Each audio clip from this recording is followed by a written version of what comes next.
जन्नब हमारे साथ एक कॉलर है। हेलो कौन? ऑलराइट जी, मिलते हैं इस ट्रैक के उस बार। Stay tuned. You will be listening Drive Time Show Monday, Tuesday and Wednesday 4 से 6 ज़ैन अली के साथ only on Wave FM 96.6. One radio for everyone. FM 96.6.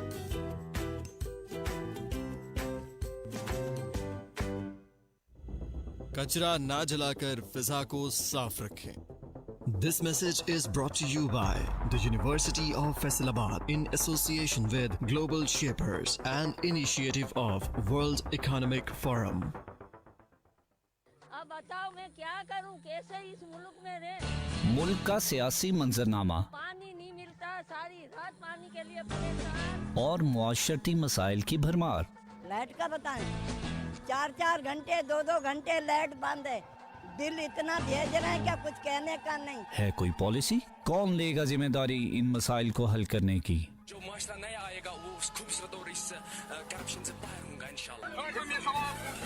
ये जिम्मेदारान बैठेंगे आपके सामने और देंगे जवाब आपके सवालों का। Programme current affairs with Farrukh Sheikh. सुनिए अपने मेजबान फरूख शेख को हर हफ्ते की दोपहर 2 से 4 बजे तक सिर्फ वेव FM 96.6 पर।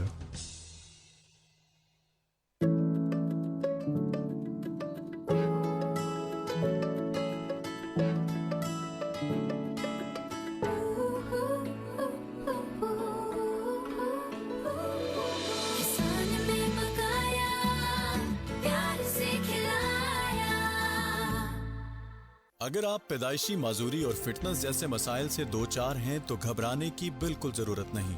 मुल्क के माहिर तजुर्बाकार फिजियोथेरापिस्ट अब आपके शहर फैसलाबाद में रिएक्टिव रिहेबिलिटेशन सेंटर, जहां आपका इलाज जदीद मशीनरी के जरिए मुमकिन बनाया जाता है।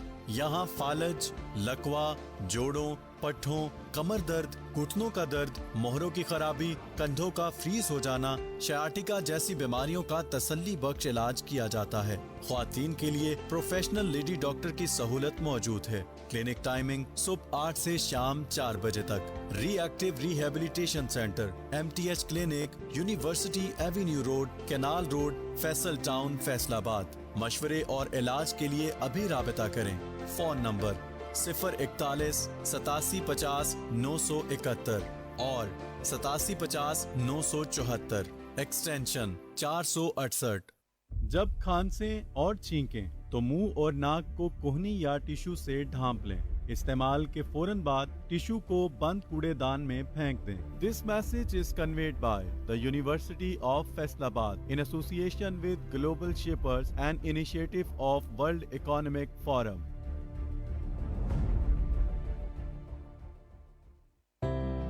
ट्रैफिक कवानीन और इशारों का एहतराम करें। This public service message is brought to you by wave FM 96.6।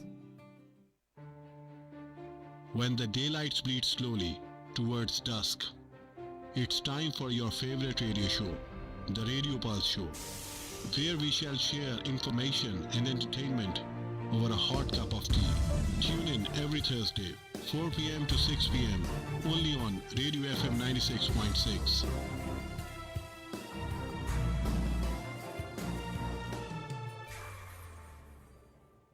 आप सुन रहे हैं wave FM 96.6।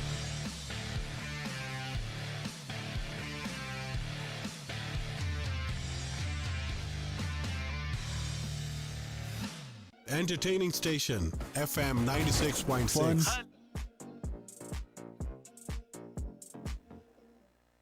Music, fun, and education. Pen is a real weapon. This is all for you because we are Wave FM 96.6. आप सुन रहे हैं wave FM 96.6।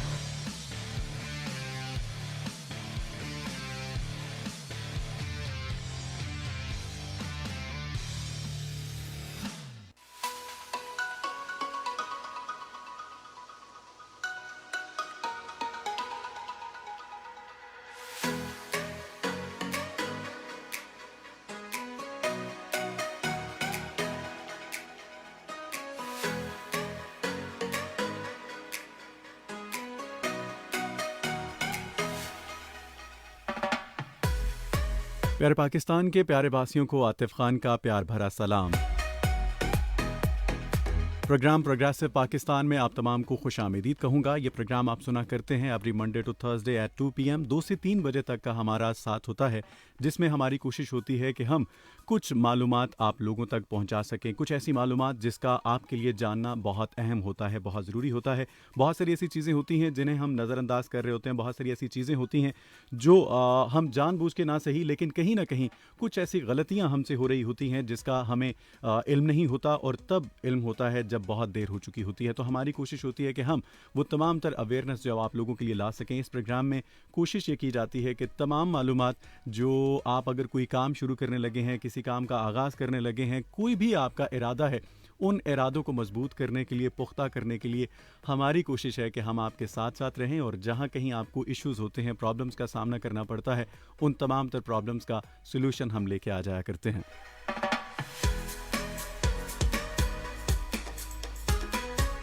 और जनाब, programme में शामिल होने के लिए आप मैसेज करेंगे, कॉल करेंगे 0334 19 66 966 ये नंबर है, यानी 0334 1966 966। कॉल कीजिएगा, मैसेज कीजिएगा, ज़रूर शामिल करेंगे।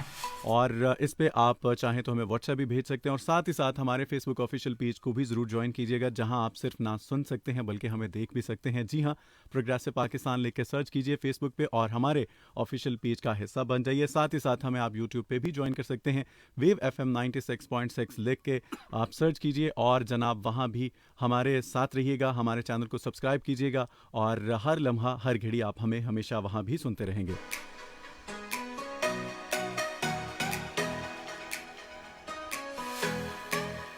जैसा कि आप लोग जानते हैं, इस प्रोग्राम में मेरे साथ हमेशा कोई ना कोई गेस्ट हुआ करते हैं, कोई ना कोई मेहमान मुझे ज्वाइन किया करते हैं, जो हमारे पूरे कुछ दिनों में कुछ इर्द गिर्द से सवालात इकट्ठे होते हैं, उन्हीं सवालात की जवाब हासिल करने के लिए हम अपने प्रोग्राम में मदऊ किया करते हैं, किसी न किसी मेहमान को ज़रूर बुलाया करते हैं। आज स्टूडियो में मेरे साथ मौजूद हैं, मुझे ज्वाइन किया है secretary general of the Faisalabad chamber of commerce and industry जनाब मलिक अब्दुल कयूम रज़ा साहिब ने, और हमारी कोशिश है कि आज हम इनसे कुछ बिज़नेस के हवाले से जो भी कुछ ऐसी चीज़ें हैं, बहुत सी अहम चीज़ें हैं, कुछ ऐसे पॉइंट्स हैं जिनको हम नज़रअंदाज करते हैं।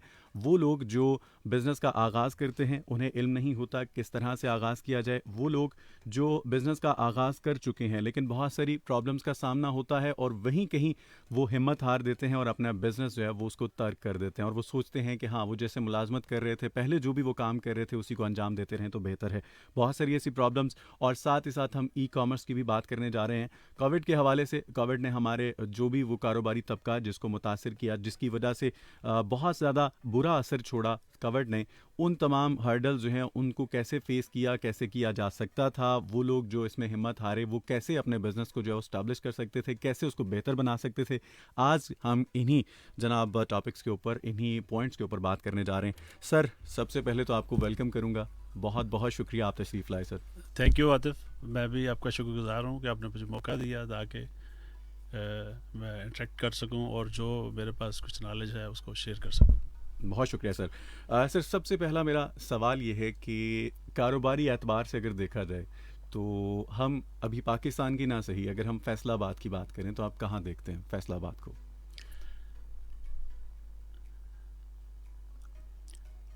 डियर आतिफ, फैसलाबाद में बहुत पोटेंशियल है और अनटैप्ड है। ठीक है, उसकी डायरेक्शन जो है वो सही करने वाली है। फैसलाबाद में बहुत सेक्टर्स जो हैं वो ऐसे हैं जिनको प्रॉपर प्रमोट नहीं किया जा रहा, और अगर इसकी प्रॉपर प्रमोशन हो और प्रॉपर मॉडल लाइंस पे ज़रूरत है कि बिजनेसेस को चलाया जाए, और यूज़ ऑफ IT, जैसे आप ई कॉमर्स की बात कर रहे थे, तो ई कॉमर्स को अगर फुल फ्लैज डिजिटलाइजेशन के हवाले से जो आजकल का दौर है उसके साथ इंटरलिंक किया जाए तो वो सारी चीज़ें जो हैं वो हम कर सकते हैं। बिजनेसमैन के लिए, नए एंटरप्रेन्योर्स के लिए, स्टार्टअप्स के लिए बहुत सारी सहूलतें जो हैं वो मुयस्सर हैं, लेकिन उसकी प्रॉपर अवेयरनेस नहीं है। और ये जो मौजूदा हुकूमत है इसने भी काफ़ी चीज़ें प्रमोट की हैं। ठीक है जी। तो ई कॉमर्स के हवाले से हमारी क्या मौजूदा गवर्नमेंट ने कोई पॉलिसी जो इंट्रोड्यूस की? जी, लास्ट ईयर गवर्नमेंट की जहाँ पे डिफरेंट और स्कीम्स आ रही हैं, पॉलिसीज़ आ रही हैं, तो ई कॉमर्स के ऊपर भी अक्टूबर 2019 में इसकी पॉलिसी बड़ी ही वाइब्रेंट, बड़ी ही elaborated, I have gone through it, वो आ चुकी है जी। और उसमें बहुत इम्पोर्टेंट डेटा जो है वो शेयर किया गया है, माइलस्टोन्स रखे गए हैं। ठीक है। और एक चीज़ मैं आपसे शेयर करता हूँ कि फोर्ब्स का एक एनालिसिस जो है वहाँ पे बिल्कुल शेयर किया गया है, जिसके मुताबिक मैं आपसे शेयर करता हूँ कि पाकिस्तान माशाल्लाह बड़ा इमर्जिंग है इसमें ई कॉमर्स के हवाले से। ठीक है। USA जो है वो भी अभी 100% नहीं है, 78% उसकी रेटिंग है। ठीक है। फोर्ब्स में ना।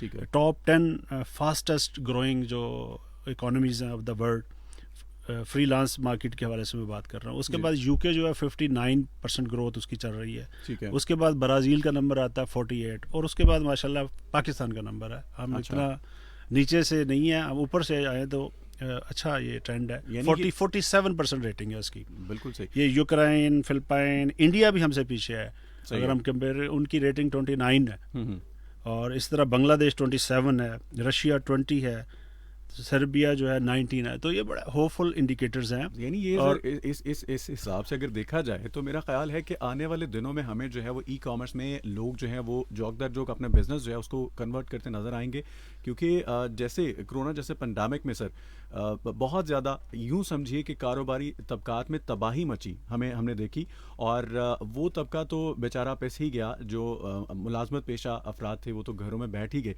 जब ऑफ कोर्स एक कारोबार जो है वो ठप होता है तो उससे कितनी शाखें जुड़ी होती हैं, वो तमाम तर लोग जो हैं वो उससे उसको नुकसान का सामना उठाना पड़ता है। तो इस एतबार से ये बताइएगा कि ये कितना अच्छा रहा और ये कितना खुशाइन था उन लोगों के लिए जो ऑलरेडी इस पे थे। मैं तो इसको इस तरह के उससे कहूँगा कि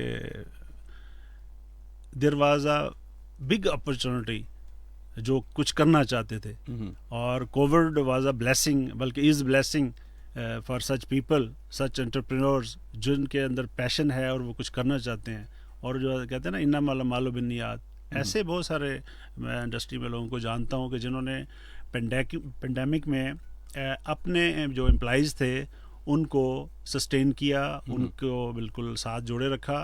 और यहाँ ये बात बहुत ज़रूरी है कि इसका भी इज़हार किया जाए कि गवर्नमेंट ने भी बड़े ही सॉफ्ट लोन्स जो हैं वो पॉलिसीज़ जो हैं कोविड के दौरान जो हैं वो अनाउंस की, बिल्कुल माइनर, बिल्कुल मार्कअप का लफ्ज़ बोले या क्या उसके ऊपर, और बहुत सारे एम्प्लॉयज़ ने उसका फ़ायदा उठाया और एम्प्लॉयमेंट जो है उस तरह से एम्प्लॉयमेंट लामला ख़राब हुई है उसका रेशो, लेकिन उतना ख़राब नहीं हुआ जितना अल्लाह ना करता अगर इस तरह की सॉफ्ट पॉलिसीज ना होती। हमारे पास एक ई कॉमर्स जैसी अपॉर्चुनिटी थी, हम इसे अवेल कर सकते थे। बहुत सारे लोग जो हैं आर्ग्यू करते रहे, वो नहीं जी बस मर गए, ये हो गया वो हो गया, मतलब ऐसा रोना रोते रहे, लेकिन वो अगर चाहते तो अपने बिजनेस को मेरा ख्याल है कि सहारा दे सकते थे ई कॉमर्स से। और इसमें सर ये बताइएगा कि कोई भी बिजनेसमैन, उसकी कामयाबी का राज आपको क्या नज़र आता है? कोई भी अब देखा जाता है, दो लोग अगर एक साथ ही किसी भी बिज़नेस का आगाज़ करते हैं या एक मार्केट का आप विज़िट करते हैं, दो शॉप्स हैं, अगर उन दोनों ने बिल्कुल एक जैसा बिज़नेस उसका आगाज़ किया, लेकिन आप देखते हैं कि एक जो है उसकी सेल जो है उसमें बहुत फ़र्क है, वो उसकी जो अर्न करने के जो रिसोर्सेज उसको बढ़ते भी जा रहे हैं, इंक्रीज़ भी होते जा रहे हैं, उसकी सेल भी बढ़ती जा रही है, लेकिन दूसरा जो उसी तरह से उसी को देखते हुए उसने आगाज़ किया मगर उसको रिस्पॉन्स जो वैसा ना मिला, क्या देखते हैं इसमें सर? इसमें दो जो पॉइंट्स हैं ना उस पर मैं फोकस करूँगा। पहला तो ये है कि किसी भी तरह की सक्सेस जो है ना उसको मैं तो बड़ा फर्म बिलीवर हूँ कि ये मैथमेटिकल एक इक्वेशन है, जो कि मैं अपने स्टूडेंट्स को भी यूनिवर्सिटी में इधर उधर अपने जूनियर्स को बताता हूँ, समझाता हूँ जहाँ भी, जी जी, कि सक्सेस जो है ना वो इज़ इक्वल टू है आस्क, ए एस और के। ए स्टैंड फॉर एटीट्यूड, ठीक है, S stand for skill set, के स्टैंड फॉर नॉलेज, ठीक है। आपने जिस भी बिजनेस में, फॉर एग्जांपल दो बंदे आए हैं, एक बंदे का एटीट्यूड ठीक नहीं है उस बिजनेस के लिए, वो नहीं पैदा हुआ, बिल्कुल सही, तो उसने कोई उस तरह की फील्ड चुन ली है। फॉर एग्जांपल एक मार्केटिंग करने वाला बंदा फिट है, वो आएगा जाएगा, तलकात बनाएगा, पीआर फिरना, उसको आप एक कबोर्ड में बैठा दो कि लो भी इस केबन में बैठना, आपने बस यही काम करना, तो क्या क्या परफॉर्म करेगा वो। और एक उस नेचर का बंदा जो कहता नहीं यार मैं सिर्फ ऑफिस बैठा हूँ तो बस ठीक है अपना काम किया, उसको मार्केटिंग में आप डाल दोगे तो वो वहाँ पे नाकाम हो जाएगा। बिल्कुल सही। एक तो ये है कि बिजनेस करने से पहले पूरा अपना स्वॉट एनालिसिस करना चाहिए, वैल्यूएशन करनी चाहिए, मार्केट सर्वे करना चाहिए और प्रॉपर उसका एटीट्यूड जो है वो बनाना चाहिए। बिल्कुल सही। वर्क एनवायरनमेंट प्रॉपर बनाना चाहिए। उसके बाद आपका जो स्किल सेट है, अब देखें फ़र्क तो इतना ही रह गया ना अब, स्किल सेट जी, नॉलेज बेस और एटीट्यूड। बिल्कुल सही। और इसमें मैं समझता हूँ चौथा फैक्टर नहीं है ये। अगर आप एटीट्यूड के डिफरेंट डायमेंशंस देखें तो सबसे जो बुनियादी और ज़रूरी और पिवटल पॉइंट है वो है ऑनेस्टी, डेडिकेशन। बिल्कुल सही। ये हमारे अंदर हो तो अल्लाह पाक क्यों नहीं, इन्नमा मालो बिन्नियात, क्यों नहीं अल्लाह पाक उसमें बरकत डालेंगे। अल्लाह पाक किसी की मेहनत रायगा नहीं करते, पहली बात। दूसरी बात ये है कि हमारे पास बहुत पोटेंशियल है, हम सिंक्रोनाइज नहीं करते चीज़ों को। आपने सारी एनर्जीज को मिला के सिनर्जेटिक इफेक्ट बनाना है, ये आपके ज़िम्मे है। आप एफर्ट करें। जब हम एफर्ट नहीं करेंगे, देखा देखी कोई चीज़ शुरू कर देंगे तो उससे तो कामयाबी फिर मशकूक हो जाती है, थोड़ी सी बिल्कुल सही, दूर हो जाती। तो अगर आप प्रॉपर उसकी फिजिबिलिटी, बिजनेस फिजिबिलिटी बनाते हैं, हमारे पास शुक्र अल्हम्दुलिल्लाह गवर्नमेंट सेक्टर में ऐसे अदारे हैं, फॉर एग्जांपल सेमेडा, इसका मैं नाम लेना चाहूँगा। ये क्या करते हैं, बिजनेस प्रपोजल बनाते हैं ये स्टार्टअप करने के लिए, नए बिजनेस शुरू करने के लिए। वो पूरी फिजिबिलिटी प्लस माइनस इंडस्ट्री, जिसने जो भी काम करना वो पहले थोड़ा सा अपनी ओरिएंटेशन बेहतर कर ले। ओरिएंटेशन के बाद जब वो करेगा काम, इन्वेस्टमेंट करेगा तो डेफिनेटली शुक्र अल्लाह पाक उसमें बरकत डालेंगे। और ये जो कोविड था, इसमें बहुत सारे जो बिजनेस हैं वो ग्रो हुए हैं, नए बिजनेस जो हैं वो भी आए हैं। ठीक है। जो पुरानी तर्ज पे चल रहे थे कन्वेंशनल वेज पे, उन्होंने जब इसको किया है ऑनलाइन के हवाले से या ई कॉमर्स, तो इससे उनको काफ़ी बेनिफिट हुआ है और वो सस्टेन कर गए। बिल्कुल। तो अभी भी हमारे पास बहुत सारी अपॉर्चुनिटी। मैं यहाँ पे ना एक डाटा आपसे ज़रूर शेयर करना चाहता हूँ। जी, बिल्कुल। पाकिस्तान को पीछे नहीं है, पाकिस्तान के पास बड़ा पोटेंशियल है, हर फील्ड में पोटेंशियल है। देखें, पाकिस्तान में 5000 IT कंपनीज हैं और कॉल सेंटर्स हैं 5000, ऑथेंटिक डाटा। उसके बाद 3 लाख हमारे पास इंग्लिश स्पीकिंग एक्सपर्ट हैं IT टेक्नोलॉजी के अंदर, जो कि वर्ल्ड को मीट कर सकते हैं। बिल्कुल बिल्कुल। उसके बाद 13 हमारे पास सॉफ्टवेयर टेक्नोलॉजी पार्क्स हैं पाकिस्तान में। सही है। इन सब को अगर किया जाए और ये अपना अपना रोल प्ले करें तो ये बहुत बूस्ट हो सकता है, बड़ा पोटेंशियल है। उसके बाद IT जो ग्रेजुएट हैं या इंजीनियर्स हैं IT, वो कम से कम जो है 20,000 है, बड़े जो माने हुए हैं। बाकी लर्नर स्टेज पे हैं, वो भी एक्सपर्ट हो जाएंगे। तो इतना अच्छा हमारे पास ये रिसोर्स है। इसकी असल मामला यही है कि फुल यूटिलाइजेशन जो है वो क्वेश्चन मार्क है। चैनलाइज करने के हवाले से बहुत सारे इश्यूज हैं। और फिर अगली स्टेज पे हम आएंगे कि जब बंदा फील्ड में कदम रखता है फिर उसको पता होना चाहिए कि ये हर्डल्स हैं और किस तरह उसने टैकल करना है। बिल्कुल सही। ये सर ये बिल्कुल, ये भी एक बहुत ही अहम चीज़ है जिसकी तरफ हम जाएंगे। और मैं तमाम तर सुनने वालों को ये बताना चाहूँगा कि आप सुन रहे हैं प्रोग्रेसिव पाकिस्तान। मुझे कहते हैं आतिफ खान और मेरे साथ मौजूद हैं secretary general of the Faisalabad chamber of commerce and industry जनाब मलिक अब्दुल कयूम रज़ा साहिब। आपने मुझे ज्वाइन कर रखा है और आज हम बात कर रहे हैं बिज़नेस के हवाले से। जनाब, आप लोगों के भी अगर कोई सवालात हैं हमसे ज़रूर पूछ सकते हैं। आप हमें मैसेज कर सकते हैं, कॉल कर सकते हैं। 0334 19 66 966 ये नंबर है। और साथ ही साथ हमें फेसबुक ऑफिशियल पेज पे भी ज़रूर ज्वाइन कीजिएगा। प्रोग्रेसिव पाकिस्तान लिख के सर्च कीजिए और वहाँ ना सिर्फ आप सुन सकते हैं बल्कि देख भी सकते हैं। और वहाँ के भी जो आपके कमेंट्स होंगे, जो सवालात होंगे, उन्हें ज़रूर शामिल किया जाएगा। आज हम बिज़नेस के हवाले से बात कर रहे हैं। सर, ये बताइएगा कि बिज़नेस में जो हर्डल्स आती हैं उनको किस तरह से टैकल किया जाए, हैंडल किया जाए, और ख़ास तौर पे क्या वो हर्डल इस चीज़ की निशानदेही होती है कि आपको ये बिज़नेस जो है ये तर्क कर देना चाहिए। बहुत सारे लोग, कोई भी अगर उन्हें प्रॉब्लम्स आती हैं तो वो ये फैसला कर लेते हैं कि शायद मेरे लिए ये बिज़नेस ठीक नहीं है, मुझे सूट नहीं कर रहा।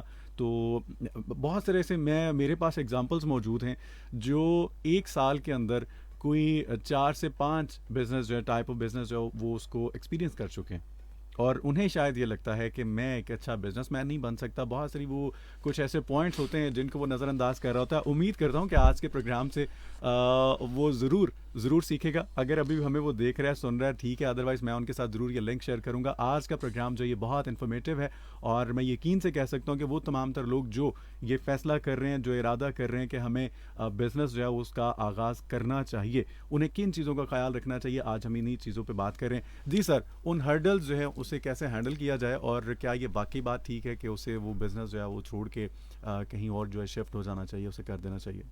देखिए आतिफ, इसमें मैं आपको अर्ज़ करूँ कि बिजनेस भी ऐसे नहीं चलता जिस तरह आपने एग्जांपल दी कि बार बार स्विच ओवर करते जाएं, और ना इससे कोई एक्सपीरियंस हासिल होता है, सिर्फ क्या होती है फ्रस्ट्रेशन बढ़ती है। बिल्कुल सही, बिल्कुल सही। असल बात यह है कि जब आपने किसी टारगेट को सेट कर लिया है, कोई माइलस्टोन आपने बना लिया है, तो फिर ये है कि आप अपनी सारी एफर्ट ईमानदारी के साथ करें, डेडिकेशन डिवोशन के साथ आप अपना इनपुट डाल दें, और फिर अल्लाह पाक उस पर बरकत देगा। इसके लिए क्या है, सीक्रेट ऑफ सक्सेस ये है कि आपके पास सस्टेनेबिलिटी या उसको कंसिस्टेंसी। सही है। वी आर, मेरे एक दोस्त है, वो ये फिक्रा बड़ा जुमला बोलती है, मैं चाहता हूँ कि वी आर कंसिस्टेंटली इनकंसिस्टेंट, जैसे आपने किसी दोस्त की बात की। तो जब तक ये हम फोकस हो गए नहीं ना चलेंगे, लेजर फोकस बल्कि होके, और छोड़ दें, छोटी छोटी हर्डल तो आनी है, क्यों नहीं आनी। जैसे गवर्नमेंट कर रही है कि ईज़ ऑफ डूइंग बिजनेस के हवाले से बहुत सारी बोर्ड ऑफ इन्वेस्टमेंट या इस तरह की चीज़ें, बहुत सारे इनके और अदारे भी हैं कर रहे हैं, पॉलिसी मेकिंग कर रहे हैं, हो रहा है, सिंक्रोनाइज चीज़ें हो रही हैं। ये तो होना है, ये बर्डन्स, ये जो हैं हर्डल्स, इनको पार करके ही अपने मंजिल पे पहुंचना होता है, स्ट्रेट वे तो कोई नहीं है। सही है। और जब आप कहते हैं कि बिजनेस, और बिजनेस जो है कोई सा भी हो, कोई सा भी हो, उसको जो आप करना चाहते हैं ना, उसकी पूरी, मैंने जैसे कहा, पूरा उसका एनालिसिस करके, वैल्यूएशन करके, वो अपना जो है ना हौसला, अपना जो पैशन है कि आप कितना बियर कर सकते हैं, उसमें अप डाउन्स आएंगे, तो इंशाल्लाह अल्टीमेटली तो सक्सीड करना है। लेकिन कम से कम मैं चाहता हूँ ये बताना यूथ को कि आप कोई भी काम शुरू करें, पढ़ाई बाज का आपने देखा होगा छोटे लेवल पे 8वीं 9वीं से शुरू हो जाता है ना, साइंस रखो, आर्ट्स रखो, वो सब्जेक्ट रखते हैं, जी। उसने रख लिया, मैंने भी रखना, नहीं भी ऐसे नहीं करें, आप अपना देखें, वैल्यूएट करें, अपना स्वॉट करें, आप अपनी स्ट्रेंथ देखें, आप सही है कि आप क्या कर सकते हैं, आप कितना बर्डन उठा सकते हैं, उतना बर्डन उठाएं, और फिर क्या करें, उस फील्ड में आप एक्सेल होते जाएं। शेख सादी का मुझे याद आ रहा है कि कस्बे कमाल कुन के अजीज़े जहां शवी। सही। मेरे एक अंकल थे, वो मुझे कहा करते थे कि यार देखो, सेठ अहमद चंद दिन पहले पता लगा कि वो अल्लाह को प्यारे हो गए, तो उनकी एग्जाम्पल दिया करते थे। वो अपने दौर के बहुत बड़ा स्मगलर और जो कुछ भी था, लेकिन बाद में उसने पाकिस्तान के लिए काम किया, एटॉमिक फैसिलिटीज और दूसरा, तो कौम ने बुला दिया, ठीक है यार, ये मौसम है पाकिस्तान का, तो बड़ा उन्होंने इज्जत पाई। मतलब आप अजाला कर सकते हैं, अजाला कर सकते हैं अपनी, तो उन्होंने अजाला किया और इज्जत पाई। अच्छा, नहीं, मैं एग्जांपल देना चाहता हूँ, वो क्या कहते थे मुझे, बात होती ना, तो यार कहते हैं यार स्मगलर बनना ना, सेठ हाबद आपका बेंचमार्क होना चाहिए कि उस लेवल का बनो, फिर कामयाबी वर्ल्ड लेवल पे। तो अगर ये छोटी मोटी चोरी चकारी या इसी तरह दूसरी तरह छोटी मोटी मेहनत, ये फिर आप अपने आप से भी मायूस होते रहते हैं, फ्रस्ट्रेशन होती है। एक लाइन को पकड़ लें, और कम से कम मैं कहता हूँ कि 8-10 साल जो है ना, जो मैंने देखा है, जो पढ़ा, उस पर लगा दें आप जिंदगी। बिल्कुल सही। फिर इंशाल्लाह वो अल्लाह पाक आपको पीक पे ले जाता है। बिल्कुल ऐसा, कंसिस्टेंसी मेन है। मेरा जहाँ तक ख्याल है कि वो जो हमें बचपन में एक मिसाल दी जाती थी कि अगर साइकिल सीखना है तो पहले गिरोगे, जब तक नहीं तो तब तक साइकिल ठीक से चलाना नहीं आएगी। सही बात है। तो उन लोगों को एहतियात बरतना आती है। अब ये अगर सब्जी जो है काटते हुए अगर आपके हाथ पे नहीं लगेगी छुरी, तो आपको कैसे पता चलेगा कि ये छुरी जो है ये सब्जी काटने के अलावा किसी और काम भी आती है, तो आप महफूज होते हैं। मतलब आप उस लिहाज से थोड़ा सा कॉन्शियस हो जाते हैं कि नहीं भाई, इन चीज़ों से मैंने बचना भी, आपको इरादा कर लेते हैं, और वो तमाम तर चीज़ें जो आप अपने अंदर ले आते हैं, आदत में शामिल कर लेते हैं। सो ये वो तमाम तर चीज़ें हैं जिस तरह हमने ये बड़े वाज़े तौर पे किया कि हमने इन्हीं चीज़ों से सीखना है, और अगर हम इन चीज़ों को इग्नोर करेंगे, नज़रअंदाज करेंगे, तो कहीं ना कहीं फिर हमें वो इल्म नहीं हो पाएगा। और बहुत अच्छे बिजनेसमैन जो है, मेरा जहाँ तक सर आप ये इस बात से यकीनन एग्री करेंगे कि एक अच्छा बिजनेसमैन जो है वो बिजनेस के आगाज़ से पहले अपना नुकसान जहन में रखता है। रिस्क देखें, एंटरप्रेन्योर की बेसिक जो डेफिनेशन की जाती है वो ये होती है कि वो रिस्क टेकर होता है, और जो जॉबिन होता है वो रिस्क टेकर नहीं होता। वो रिस्क, बिल्कुल सही। तो जितना, लेकिन ये भी नहीं कि बिल्कुल बंदा रिस्क ले ले, कैलकुलेटेड रिस्क लें आप, देखें एनवायरनमेंट को, स्वॉट, इंटरनल एक्सटर्नल फैक्टर सारे देखें। और दूसरी बात, अगर ये फार्मूला नए आने वाले बिजनेस में जो हमारी यूथ है, ये बड़ी मुझे उनसे उम्मीदें हैं, माशाल्लाह बड़ा पोटेंशियल है, सिर्फ चैनलाइज करने की ज़रूरत है। वो अगर ये रखें ना कि आप थिंक ग्लोबली, थोड़ा सा अपना हॉरिजन ब्रॉड करें, थोड़ा विजन ब्रॉड करें, जिस चीज़ में जाना है, जिस फील्ड में जाना है, उनके जो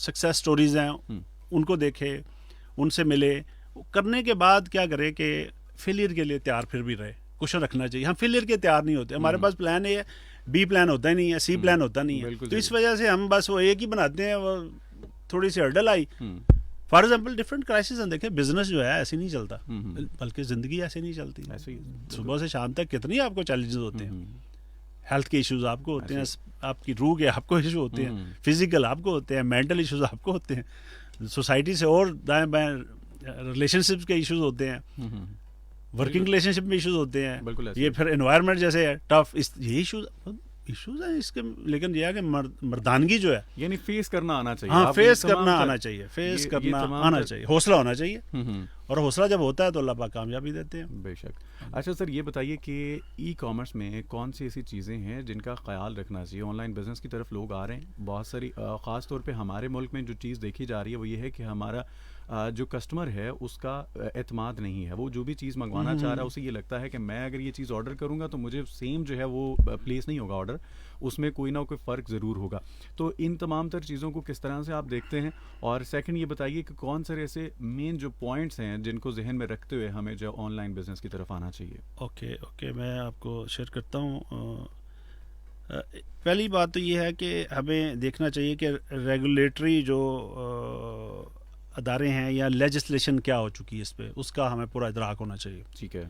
जब तक हमें रेगुलेटरी जो फैसिलिटेशन एनवायरनमेंट के बारे में पता नहीं चलेगा उस वक्त तक हम धोखाधड़ी का शिकार होते रहेंगे। सही है। हमें पता होना चाहिए कि मैं किस हद तक जा सकता हूँ, क्या क्या मुझे। और दूसरी बात ये उसमें होती है कि जब फाइनेंशियल इंक्लूजन होती है थ्रू पेमेंट इंफ्रास्ट्रक्चर डेवलपमेंट सारा, तो इसका भी हमें पूरे का पूरा कोई अथेंटिक जो है ना वो एक मैकेनिज्म बनाना चाहिए। ठीक है। बिल्कुल अच्छी प्रोग्रामिंग करवानी चाहिए, अच्छे हमारे पास सॉफ्टवेयर्स होने चाहिए, और SMEs का हमारा मतलब कि मेजर है यहाँ पे, स्मॉल मीडियम एंटरप्राइज जो हैं, इनकी अवेयरनेस प्रॉपर नहीं है। ठीक है। इनकी प्रॉपर अगर अवेयरनेस होगी तो ये बहुत सारी ये धोखाधड़ी या इस तरह की चीज़ों से बच सकते हैं। उसके बाद ये है कि ई कॉमर्स उस वक्त तक कामयाब, कोई भी बिजनेस जो है, कॉमर्स वैसे हम लगा लें बिजनेस, बाइंग एंड सेलिंग, जब तक हमें टैक्सेशन के रूल्स का पूरा इदराक नहीं है, बिल्कुल सही है, उसके बारे में हमें पूरी इन्फॉर्मेशन होनी चाहिए। बंदा एक कारोबार शुरू कर ले, उसको पता चले कि यार 100 रुपया मेरा नफ़ा हुआ और 70-80 रुपये तो ज़ाया हो गए, टैक्स में चलेगा। बिल्कुल। तो इसका पहले मार्जिन रख के हमने वो चीज़ें जो है वो मैनेज करनी है। सही है। उसके अलावा कंज्यूमर प्रोटेक्शन जो राइट्स हैं, इसके बारे में बंदे को ज़रूर आगाही होनी चाहिए कि कंज्यूमर के क्या प्रोटेक्शन राइट हैं। अगर आपने क्वालिटी का माल नहीं दिया, चीज़ सप्लाई नहीं हुई, तो कंज्यूमर आपको कोर्ट में लेके जा सकता है और कितना उस पर फाइन हो सकता है। अच्छा, ये भी है उसमें। अच्छा। लोग उस पर ध्यान नहीं देते, जिसकी वजह से।